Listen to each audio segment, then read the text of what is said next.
all of you.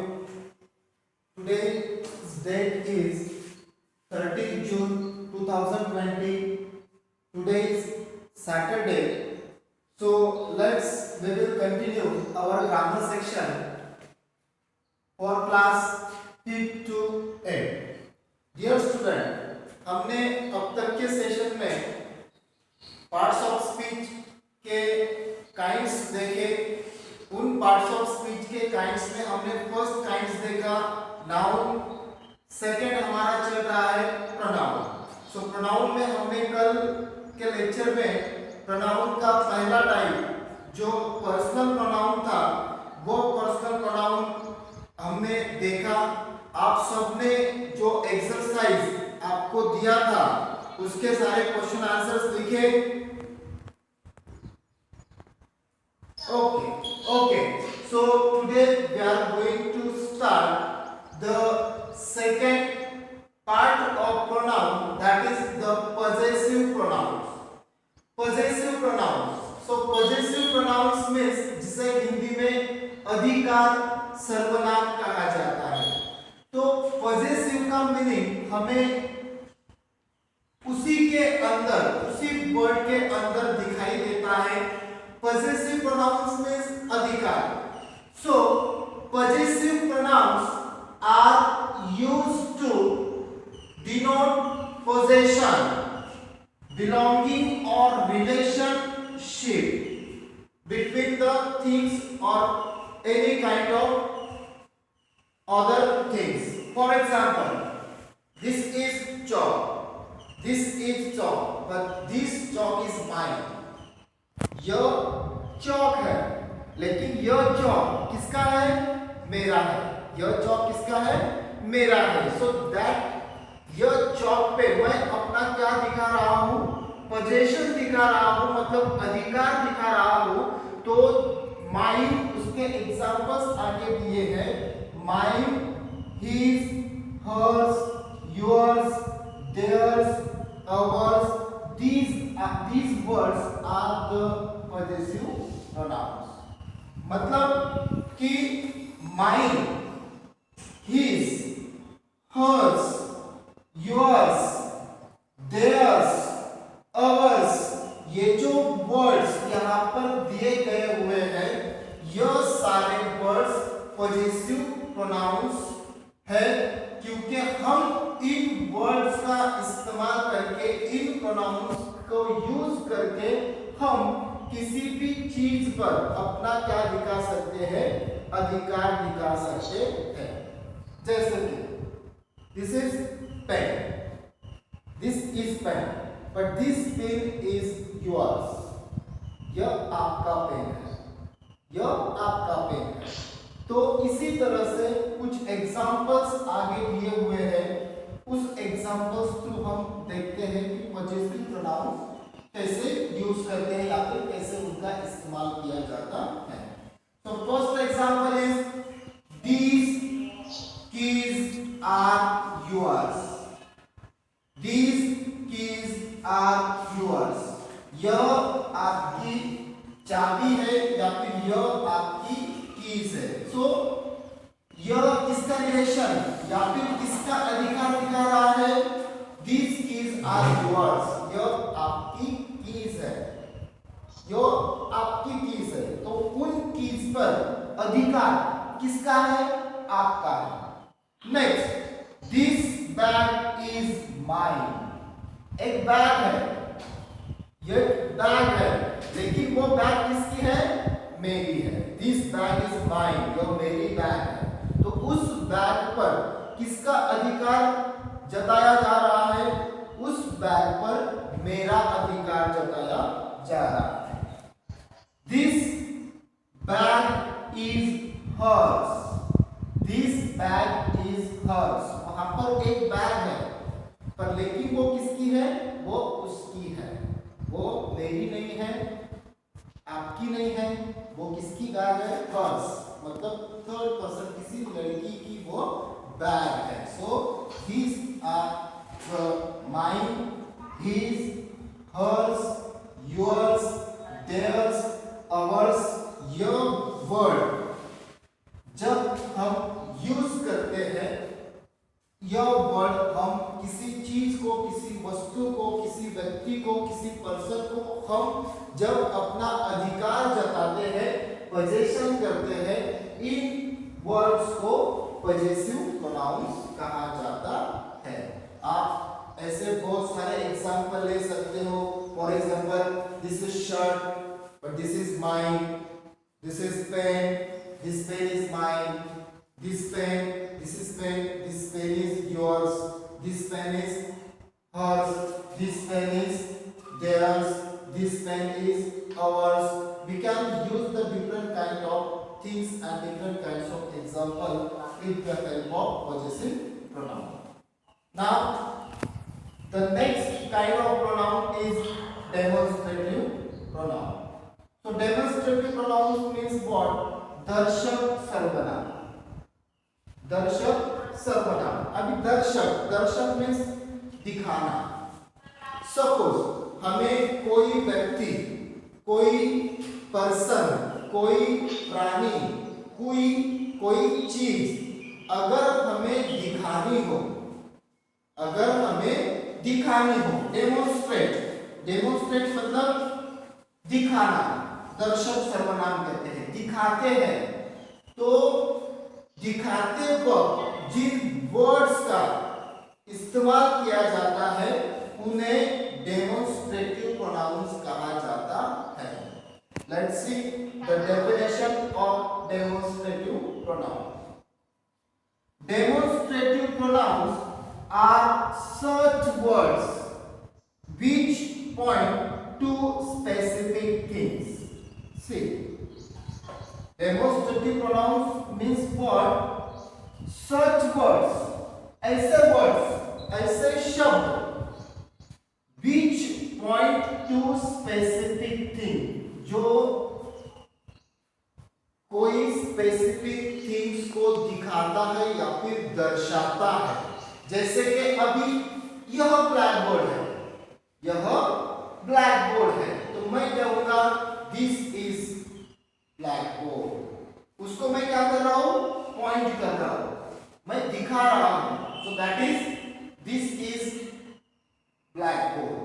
तो जो विशिष्ट वस्तु व्यक्ति प्राणी को दर्शाने का बोध करता है उसे डेमोन्स्ट्रेटिव प्रोनाउन कहा जाता है।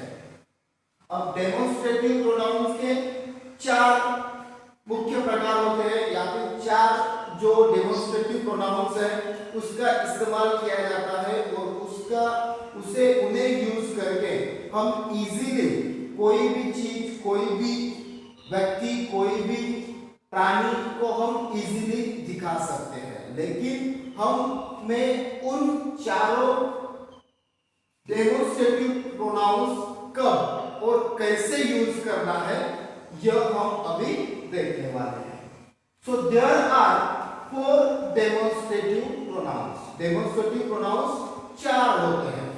पहला this, second that, third this and fourth those. Demonstrative pronouns कितने होते हैं?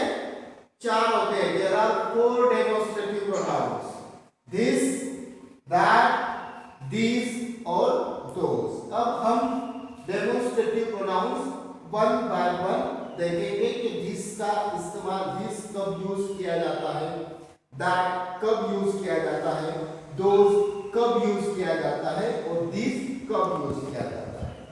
तो पहला हम देखेंगे this का मतलब होता है यह, this का मतलब होता है यह। जैसे कि यह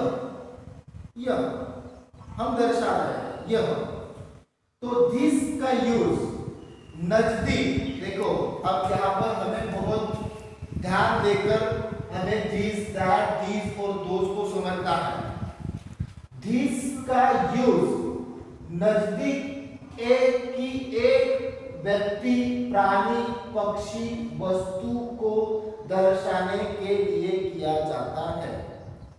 फिर से एक बार ध्यान देकर सुनना है कि दिस का यूज सिर्फ एक वस्तु, सिर्फ एक वस्तु, प्राणी, पक्षी या फिर एनिमल्स या फिर अपने आसपास कोई भी चीज हो, वो कैसी होनी चाहिए? एक ही होनी चाहिए और वो अपने नजदीक होनी चाहिए, अपने पास होनी चाहिए, तब हम दिस का यूज कर सकते हैं।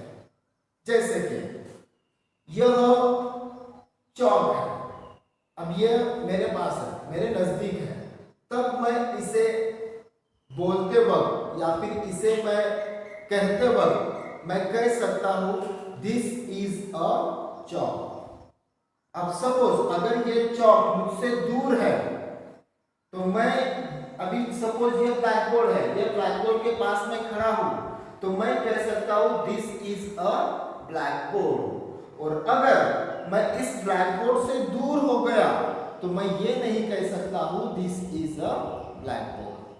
तो दिस का यूज हमें सिर्फ नजदीक, अगर हम किसी चीज के पास हो और वो चीज सिर्फ एक ही हो, तब हम दिस का यूज कर इस तरीके के सेंटेंसेस बना सकते हैं। दिस इज अ पेन, यह पेन है। दिस इज अ बुक, यह किताब है। दिस इज अ स्टिक, यह छड़ी। बना सकते हैं जो हमारे पास हो, हम उन सेंटेंसेस को बना भी सकते हैं और उन सेंटेंसेस को बनाकर हम उन सेंटेंसेस को हमारी स्पीकिंग में, हमारे स्पोकन में यूज करके हम हमारी इंग्लिश जो स्पीकिंग है वो स्पीकिंग डेवलप कर सकते हैं। तो अंडरस्टैंड दिस, समझ में आया? नेक्स्ट पॉइंट है दैट। अब दैट मतलब वह, दैट मीन्स वह। तो दैट का यूज कब और कैसे करते हैं? तो दैट का यूज, अब देखो यहां पर दूर, दैट का यूज कब किया जाता है? दूर। अब ये ब्लैक बोर्ड मुझसे कैसा है? दूर है, लंबा है। तो दूर की एक व्यक्ति, दूर की एक व्यक्ति, प्राणी, पक्षी, एनिमल्स, जो भी कुछ हमारे सराउंडिंग में हमसे दूर है, जो कोई भी चीज है, तो उस चीज को दर्शाने के लिए, उस चीज को हमें दर्शाना है, दिखाना है, डेमोन्स्ट्रेट करना है, तो उसके लिए दैट का इस्तेमाल किया जाता है। देखो दिस का इस्तेमाल नजदीक की, पास की चीज, एक चीज दिखाने के लिए। दैट का इस्तेमाल दूर की एक चीज दिखाने के लिए। तो कुछ एग्जांपल्स यहां पर दिए हैं, उन एग्जांपल से हम देखेंगे। सपोज हमसे कोई लड़का दूर खड़ा लड़का है, सपोज हमसे दूर डिस्टेंस में अगर कोई पेड़ है तो हम कह सकते हैं दैट इज अ ट्री, वह पेड़ है। सपोज हम यहां पर खड़े हैं और वहां पर गाड़ी लगी हुई है तो हम कह सकते हैं दैट इज अ कार, वह गाड़ी है। तो इस तरह से हम दैट का इस्तेमाल, दैट का यूज करके ऐसे बहुत सारे सेंटेंसेस बनाकर हम अपनी इंग्लिश को जो है वो बहुत अच्छी इंप्रूव कर सकते हैं। Understand the second point that समझ में आया? Okay, very good. So next third topic is this. This का मतलब होता है ये या फिर यह सब, ये या फिर यह सब, मतलब बहुत सारे। देखो हमने दिस में सिर्फ एक चीज देखी, दैट में भी हमने सिर्फ एक चीज देखी। दिस में यह फर्क है कि नजदीक की चीजें, दैट में यह फर्क है कि दूर की चीजें। अब हम दिस देखेंगे। दिस में यह और ये सब। दिस का यूज नजदीक की एक, देखो नजदीक की एक से अधिक, एक से अधिक, नजदीक की एक से अधिक चीजों को या फिर वस्तु, प्राणी, पक्षी को दर्शाने दर्शाने के लिए हम इसका यूज कर सकते हैं। जैसे कि मेरे पास है एक चौक है, एक चौक के लिए हमने कौन सा डेमोन्स्ट्रेटिव प्रोनाउन यूज करना है, दिस। पर लेकिन अब सपोज मेरे पास दो चौक है, तो दो चौक के लिए मैं दिस का इस्तेमाल कर सकता हूं क्या? नहीं कर सकता। क्यों? क्योंकि दिस एक से अधिक वस्तु अगर हमें दर्शानी है तो उसके लिए हम दिस का इस्तेमाल करेंगे, दिस का यूज करेंगे। और यह सिंगुलर है क्या? नहीं, ये क्या है? एक से अधिक है, प्लूरल है। तो इसके लिए हम यहाँ पर जो हेल्पिंग वर्ब है आर का इस्तेमाल भी करेंगे। So these are chalks, these are chalks, ये खड़ू है। तो कुछ एग्जांपल्स यहाँ पर दिए हैं। सपोज बहुत सारे लड़के यहाँ पर इकट्ठा हुए हैं। सो दीज आर बॉयज, ये लड़के हैं। Second example, these are books. Suppose बहुत सारे बुक्स का ढेर लगा हुआ है और हम वो दर्शाते वक्त कह सकते हैं कि दीज आर बुक्स, ये किताबें हैं। सपोज बहुत सारी काउज अपने पास खड़ी है, हम को उन काउज को दर्शाना है। सो दीज आर काउज, ये गाय है। तो इस तरह से हम दीज के भी बहुत सारे सेंटेंसेस बना सकते हैं according to the things, according to the animals, birds और things also. So do you understand the point number 3? आपको तीसरा पॉइंट समझ में आया?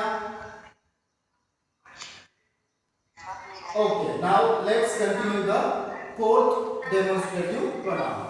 So fourth demonstrative pronoun is those. Those. अब those का इस्तेमाल, those means what?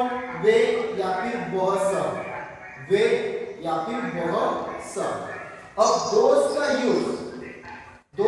यूज दूर की, एक से अधिक, जो हमसे डिस्टेंस पे है, हमसे दूर है, सो दूर की अधिक चीजें दर्शाने के लिए हम दोस का यूज करते हैं।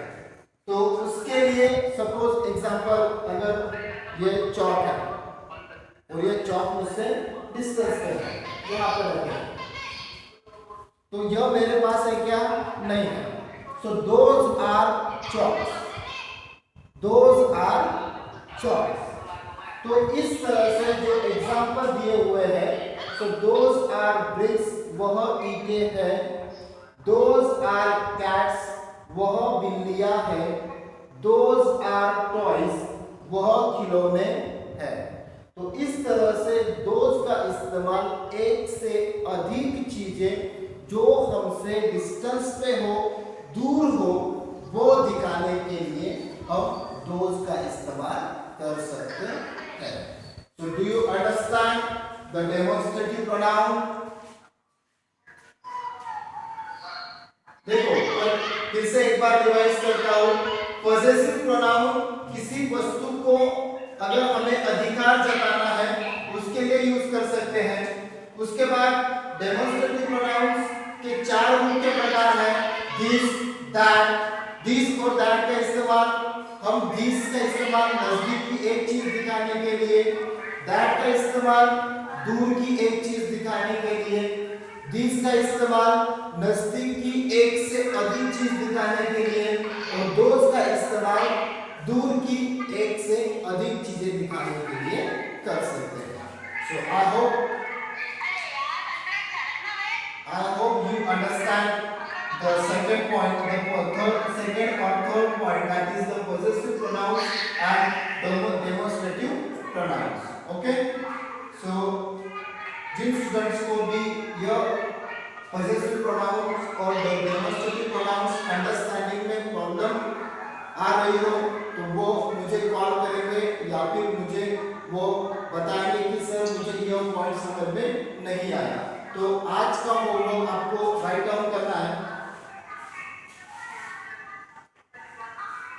today's homework.